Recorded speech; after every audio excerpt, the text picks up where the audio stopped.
नमस्कार, मैं हूं आपके साथ अंकिता पाल। बुलेटिन की शुरुआत करते हैं। मुख्यमंत्री नायब सिंह सैनी ने चंडीगढ़ में सिंचाई एवं जल संसाधन विभाग की कई परियोजनाओं की समीक्षा बैठक की है और साथ ही उन्होंने परियोजनाओं की इंजीनियरिंग ड्राइंग में अनावश्यक देरी न होने के निर्देश दिए हैं। गुणवत्ता पर विशेष ध्यान देने को कहा।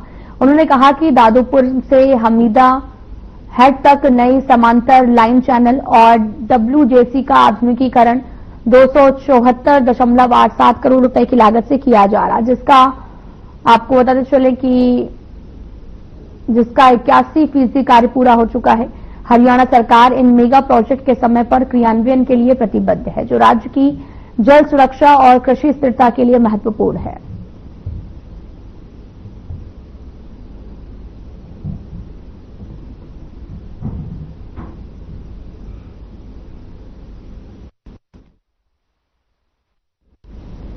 कई परियोजनाओं की समीक्षा बैठक सीएम नायब सिंह सैनी ने की है। सीएम नायब सिंह सैनी ने शिरकत किया और अधिकारियों को तमाम तरह के दिशा निर्देश भी दिए गए हैं। दरअसल हरियाणा में बैठकों का दौर लगातार जारी है और सीएम नायब सिंह सैनी भी एक्टिव मोड पर नजर आ रहे। वहीं आपको यह भी बताते चलें कि गुरुग्राम मारुति प्लांट में भी पहुंचेंगे मुख्यमंत्री और रेल मंत्री, साथ ही WDFC का शुभारंभ भी करेंगे। कई परियोजनाओं की समीक्षा बैठक की गई है। इस दौरान सीएम नायब सिंह सैनी ने शिरकत की है।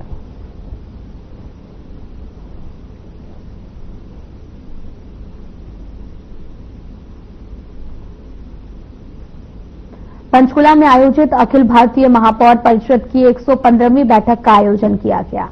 हरियाणा के सीएम नायब सिंह सैनी ने बैठक में शिरकत की, जिसकी जानकारी सीएम सैनी ने सोशल मीडिया पर साझा की है।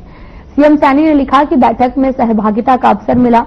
इस दौरान देश भर से आए हुए मेयर्स के साथ में शहरी विकास एवं जनहितकारी योजनाओं के प्रभावी क्रियान्वयन पर सार्थक चर्चा हुई। सीएम ने लिखा कि हमारे शहर स्मार्ट और सुव्यवस्थित बन सके, इसलिए प्रदेश की नॉन स्टॉप सरकार राज्य के नगर निगमों को मजबूत करने और मेयर्स को भी अधिक अधिकार देने के लिए निरंतर प्रयासरत है।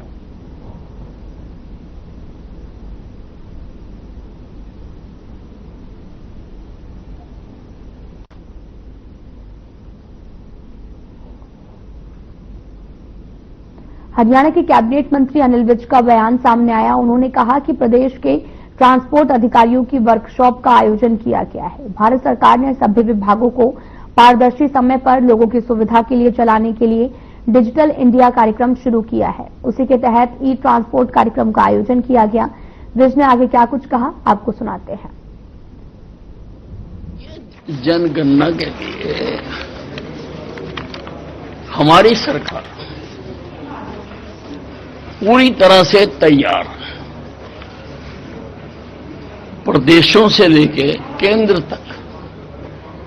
प्रधानमंत्री जी भी इसके लिए मीटिंग ले चुके हैं और प्रदेश में भी हमारे मुख्यमंत्री जी भी इसके बारे में मीटिंगें कर चुके हैं और बिल्कुल तैयार हैं जनगणना के लिए।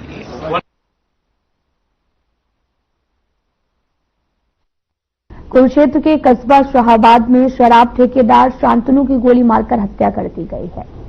इस मर्डर मामले को लेकर अंबाला रेंज के आईजी पंकज नैन शाहाबाद पुलिस स्टेशन पहुंचे। आईजी पंकज नैन ने शाहाबाद पुलिस स्टेशन में जिले के सभी डीएसपी की बैठक की, जरूरी दिशा निर्देश दिए। आईजी पंकज नैन ने जानकारी देते हुए बताया कि शराब ठेकेदार शांतनु मर्डर मामले में पुलिस की एसटीएफ की टीम सहित जिला कुरुक्षेत्र की सभी टीमें इस केस में लगी हुई हैं।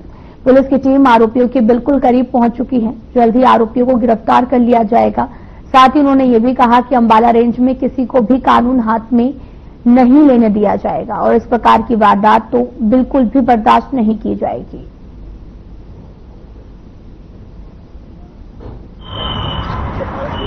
सीरियस तरीके से हम इसको ले रहे हैं। पुलिस बिल्कुल मुस्तैद है और जल्दी हम आरोपियों को गिरफ्तार कर लेंगे। तो हमारी एसटीएफ की सारी टीम लगी हुई है, हमारे जिला की भी सारी टीम्स लगी हुई है। हम जो आरोपियों के काफी करीब है और उनको जल्दी गिरफ्तार करेंगे। इसके साथ साथ मेरा आम जनता से भी अनुरोध है कि इस तरीके की कोई भी इंफॉर्मेशन है तो उसको साझा करें और किसी भी तरीके की बदमाशी को हम इस इलाके में किसी भी कीमत पर हम उभरने नहीं देंगे। पिछले सभी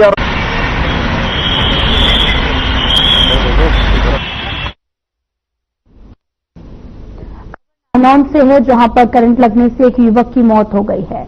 युवक नारनौद उपमंडल परिसर में वकील सुनील परिहार के सहायक के तौर पर काम करता था। पिछले 5 सालों से उनके साथ काम कर रहा था। वकील सुनील परिहार ने कहा कि बारिश के कारण नारनौद उपमंडल परिसर में पानी भर गया था। वहां पर लगे लोहे के पोल में करंट आने से युवक की करंट लग गई है, जिससे उसकी मौत हो गई है।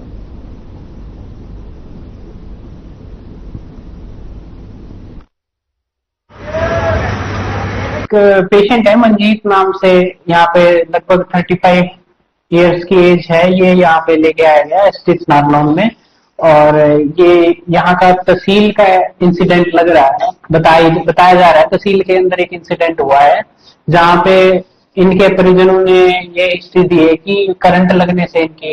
मैं नगर पालिका की भी दोष नहीं दे सकता, क्योंकि नए नए चुनाव हुए हैं, उनको भी अभी समय चाहिए है। और बारिश के हालात जो है वो आपने देखे कि बारिश ज्यादा, लेकिन जो पुराना जो ढर्रा चला हुआ उस ढर्रे को बदलने की जरूरत है, उस सिस्टम को बदलने की जरूरत है, ताकि हालात सुधरे। अब तो हालात ऐसे हैं कि यहाँ पे आप देख सकते हो बहुत सारी गाड़ियां खराब हो गई हैं, और हरियाणवी में कह रहे हैं तगड़ी तगड़ी पानी आवा, जो तगड़ी पानी का जुगाड़ हो रहा है। मैं आज मौके पर निरीक्षण करने आया था, मुझे पता चला था कि भी पानी की जो मात्रा है वो हद से ज्यादा है।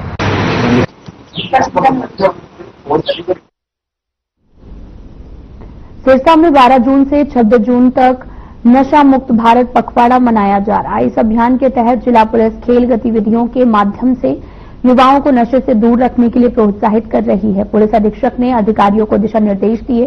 साथ ही उन्होंने कहा कि हर घर जाकर युवाओं को नशे से दूर रहने के लिए प्रेरित करें। जिला पुलिस लगातार आमजन को सेमिनार और गोष्ठियों के माध्यम से नशे के खिलाफ जागरूक कर रही है। नशे से होने वाले दुष्प्रभावों के बारे में जानकारी दी जा रही है। पुलिस का उद्देश्य नशे के आदी युवाओं को समाज की मुख्य धारा से जोड़ने का है। पुलिस अधीक्षक ने लोगों से अपील की है कि वे अपने घर, परिवार, क्षेत्र के लोगों को ड्रग्स एवं हिंसा से बचाने के लिए अपने आसपास पड़ोस के युवाओं को प्रेरित करें। नशे से पीड़ित व्यक्ति का इलाज करवाने के लिए जिला पुलिस हर संभव प्रयास कर रही है। उन्होंने कहा कि नशे का कारोबार करने वालों को सूचना के बिना किसी भय के पुलिस विभाग को दे। सूचना देने वाले का नाम गुप्त रखा जाएगा।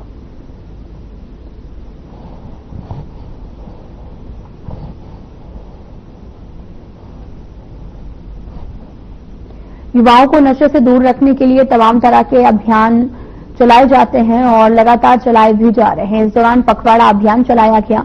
26 जून तक ये पखवाड़ा अभियान चलेगा, जिसमें नशे के बारे में लोगों को जागरूक किया जाएगा, नशे के दुष्प्रभावों के बारे में बताया जाएगा।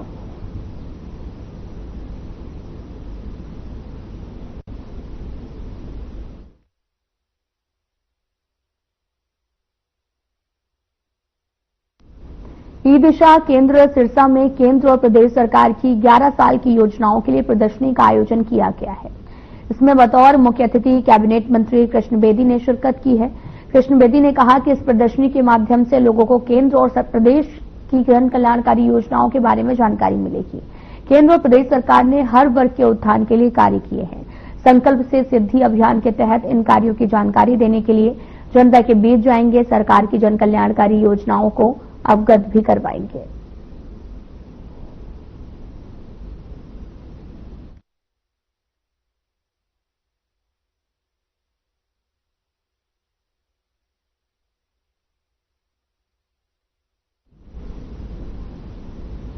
चरखी दादरी बाल्ला उपमंडल क्षेत्र में रबी सीजन के प्रथम और अंतिम चरण में हुई बेमौसमी बरसात, ओलावृष्टि से बर्बाद गेहूं, सरसों की फसलों का मुआवजा न जारी करने, किसानों के लंबित ट्यूबवेल कनेक्शन न देने, डीएपी खरीद की सब्सिडी राशि का नगद भुगतान की नई शर्तें थोपने पर किसान संगठन भाकियू ने उपमंडल स्तर पर किसान महापंचायत आयोजित कर रोष जताया है। इसके बाद एसडीएम के माध्यम से सीएम सैनी को ज्ञापन भेजा है।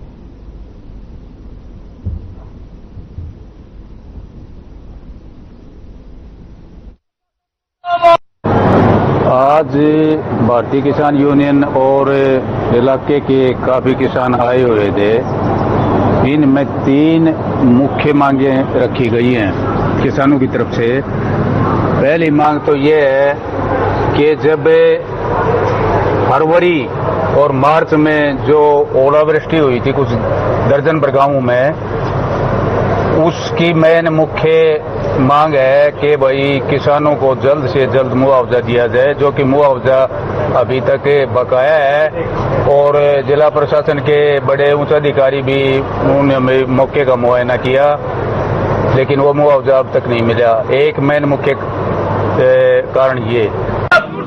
बीजेपी सरकार मुर्दाबाद मुर्दाबाद। खबर सिरसा से है, जहां पर कांग्रेस पार्टी के स्वजन संगठन अभियान के तहत बैठक का आयोजन किया गया।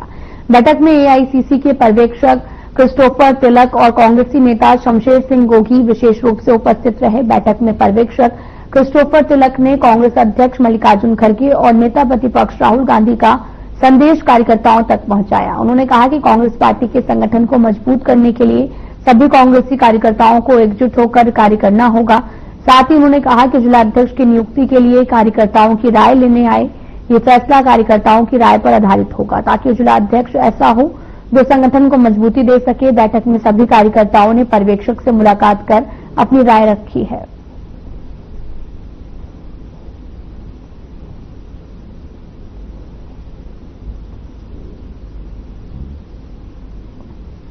सोनीपत में दिल दहला देने वाला मामला सामने आया है, जहां पर हरियाणवी म्यूजिक इंडस्ट्री में कार्यरत मॉडल शीतल की बेरहमी से हत्या कर दी गई। जानकारी के मुताबिक अज्ञात बदमाशों ने गला रेत कर शीतल को मौत के घाट उतारा है। सूचना मिलते ही पुलिस मौके पर पहुंची शव को गांव खांडा के पास रिलायंस नहर से बरामद किया है, जिसके बाद पुलिस ने शव को कब्जे में लेकर पोस्टमार्टम के लिए अस्पताल भेज दिया है। जांच अधिकारी ने बताया कि मृतक शीतल पानीपत की रहने वाली थी। पानीपत पुलिस ने शीतल की गुमशुदगी की रिपोर्ट दर्ज कराई। फिलहाल पुलिस इस पूरे मामले की जांच में जुटी हुई है।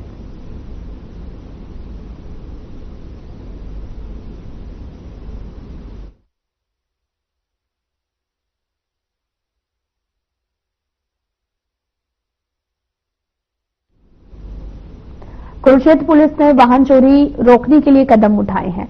पुलिस ने वाहन चोरी की वारदातों को सुलझाते हुए बाइक चोरी करने के आरोपी को गिरफ्तार किया है। आरोपी की पहचान कैथल के रहने वाले बिंटू और मुंशी के रूप में हुई है, जिसके कब्जे से एंटी व्हीकल थेफ्ट टीम ने चोरी की 6 बाइकें बरामद की हैं।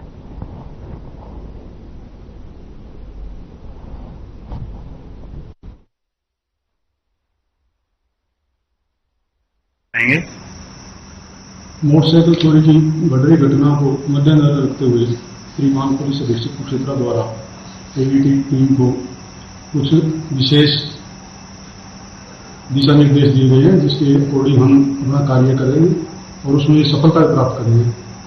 तो इसी संबंध में कल दिनांक 15/6/2025 को देवलाल पार्क के पास जो 22/5/2025 को चोरीशुदा मोटरसाइकिल लेकर चोर आया हुआ था और हमने अपने सादे कपड़े में मुलाजिम को लगाया हुआ था।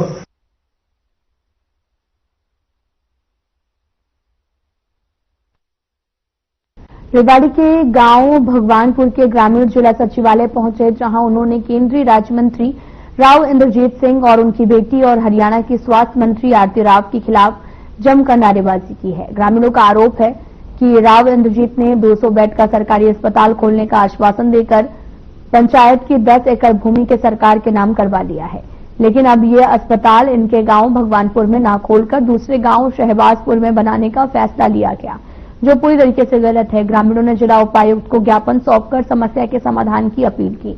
इतना ही नहीं, ग्रामीणों ने रेवाड़ी विधायक लक्ष्मण सिंह यादव के आवास पर पहुंचकर भी अपनी समस्याओं को विधायक के सामने रखा है।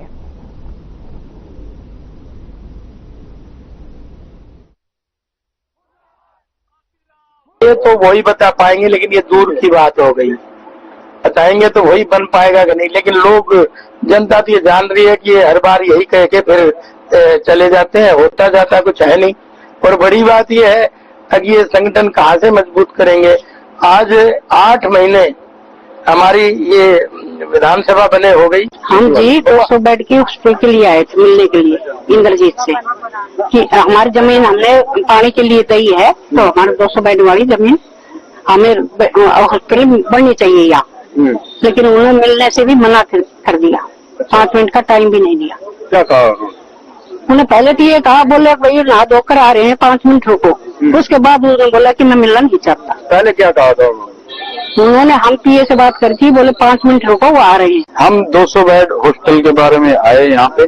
हमने 200 बेड राव साहब से बात हुई थी हमारी, उन्होंने वाटर सप्लाई के लिए जमीन देने के लिए कहा था, जो हमने मान ली थी।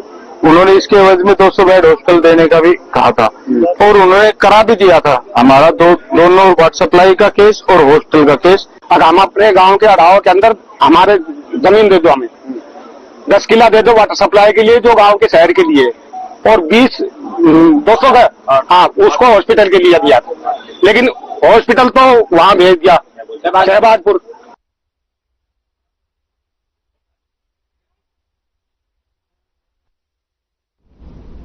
कृषि विश्वविद्यालय हिसार में छात्रों पर मामला हुआ था, जिस पर नेशनल स्टूडेंट्स यूथ कांग्रेस ने चंडीगढ़ में प्रदर्शन किया। इस मामले में शिक्षा मंत्री का हैरान करने वाला मामला जो है वो सामने आया है। शिक्षा मंत्री का यह भी कहना है कि हमले की उन्हें कोई जानकारी नहीं थी। छात्रों पर हमला दुर्भाग्यपूर्ण है और आंदोलन भी जारी है। साथ ही उन्होंने यह भी कहा कि इस मामले में सरकार भी छात्रों के पक्ष में कुछ नहीं बोल रही। स्कॉलरशिप बढ़ाने की मांग करने वाले छात्रों पर हमला कभी भी जायज नहीं ठहराया जा सकता।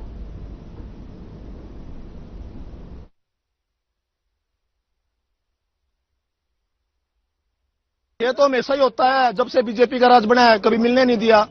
हमेशा ये हमारे ये भी हमारे चाचे तो हुए हैं, कोई हमारी बहन है, उनको हमेशा प्रशासन को खड़ा कर देते हैं, आपस में टकराव करा देते हैं, खुद बीच में वहां बैठे इसी में आराम से हवा ले रहे हैं। हमारे प्रदेश का दुर्भाग्य है, हमारे प्रदेश का शिक्षा मंत्री ये कहता है अब तक मामला हमारे संज्ञान में नहीं है, जबकि पूरा देश का छात्र सड़कों पे उतर चुका है एचयू को बचाने के लिए। हमारे एशिया की जो सबसे बड़ी यूनिवर्सिटी कही जाती है, वहां का छात्राएं आप वहां जाके कवरेज करना। हमारी बहनें वहां पे आपको सुबह 6:30 बजे से लेकर शाम के 7:30 बजे तक वहां पे कुछ भी खाए पिए बिना वहां बैठी रहती है।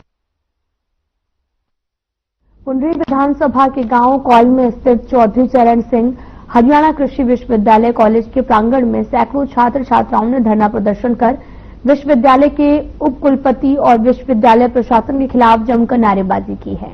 चौधरी चरण सिंह विश्वविद्यालय के छात्र आर्यन कुडू और छात्रा एकता ने अपनी कई मांगों को रखा। उन्होंने कहा कि जब तक चौधरी चरण सिंह हरियाणा कृषि विश्वविद्यालय हिसार छात्र संगठन फैसला नहीं लेगा, तब तक हमारा धरना प्रदर्शन जारी रहेगा।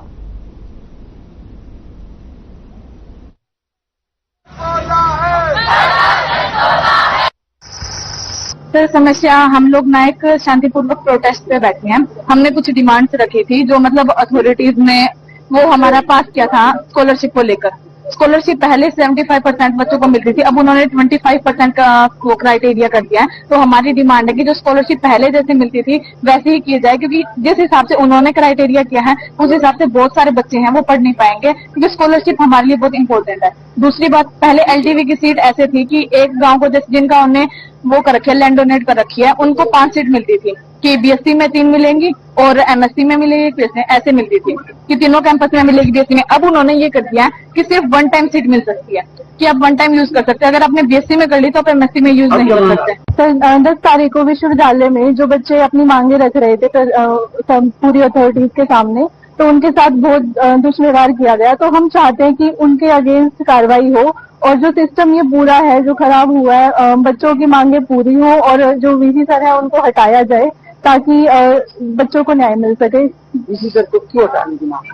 सर, वीसी सर को हटाने की मांग इसलिए है क्योंकि इतना सब विश्वविद्यालय में हुआ है, वो पूरे मतलब सिस्टम की रिस्पॉन्सिबिलिटी है और वो वीसी सर के कारण ही हुआ है।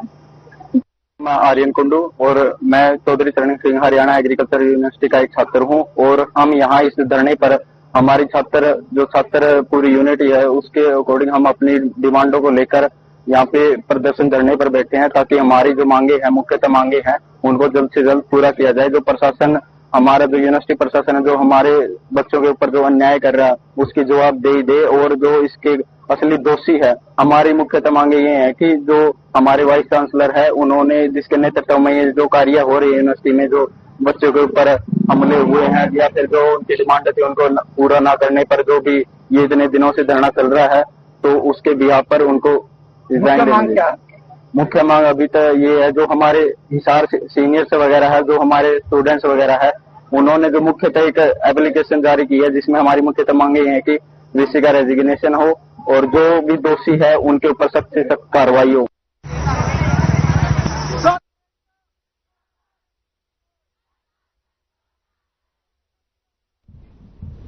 आपको बताते चलें कि सैकड़ों छात्रों ने धरना प्रदर्शन किया है और तस्वीरें आपको दिखा रहे हैं जो कि पुंडरी से हैं, जहां पर छात्र छात्राओं ने अपनी मांगों को रखा और अपनी मांगों को लेकर लगातार मांग कर रहे हैं। सैकड़ों छात्रों ने धरना प्रदर्शन भी किया है। देर में मेरे साथ इतना ही, पर अब वक्त हो चला है डॉक्टर राकेश गुप्ता के साथ हमारे खास कार्यक्रम प्लस माइनस का। नमस्कार दोस्तों, हम सब भारतवासी हैं।